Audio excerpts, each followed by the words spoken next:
Pas 5 komisioneve të konstituara të martën, këtë të mërkur janë konstituar edhe 3 të tjera, ai për edukimin, shkencën dhe sportet, komisioni për kulturën, turizmin dhe diasporën, si dhe komisioni për çështjet e brendshme dhe të mbrojtjes. Te ky i fundit, deputetët e PD-s thanë se po cënohet siguria kombëtare për shkak të lidhjeve të krimit me zyrtarët dhe qeverinë.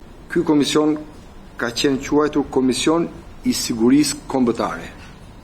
Me një operacion plastik të kujdesshëm të narkosit në pushtet, është bërë zhdukja e termit siguria kombëtare. Po pse? Sepse sigurinë kombëtare narkosi sot ja ka besuar karteleve. Shërbimin informativ këtu do vi të jap llogari Gysa-Gasi për Ministrinë e Mbrojtjes, çështjet e mbrojtjes. Këtu do të jap llogari karteli Troplini, se ushtarët e tyre janë në karrige. Për Policinë e Shtetit, këtu do të vi dhe do të na informoj Suel Qela. Deputeti i Partisë Mundësia Erald Kapri vuri theksin të cënimi i sigurisë kombëtare nga ekonomia dhe rënja e vazhdueshme e euros, duke kërkuar raportime në komision nga krerët e institucioneve. Mendoj që ka dhe një rëndësi tjetër raportimi i disa krerëve të tjerë të institucioneve pas publikimit të raportit të Departamentit të Shtetit, ku vendos theksin për të parë se pastrimi i parave të krimit organizuar në Shqipëri mund të konsiderohet edhe si një cënim i sigurisë kombëtare.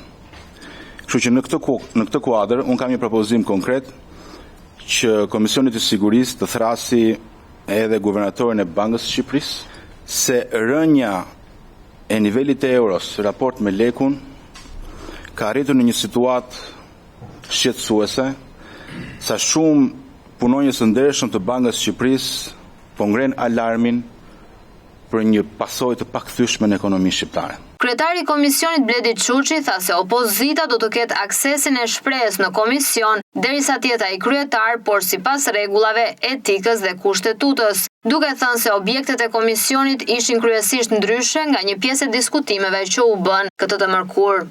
Mendoj që nuk është e udhës të hymë në çështje konkrete që mbledhen e parë, edhe besoj që deri në fund nga unë do keni gjitha hapësirën për të thënë mendimet, opinionet tuaja, qofshin këto politike, qofshin profesionale, por të bërë në një mënyrë të disiplinuar në sensin e rolit që ka komisioni jonë.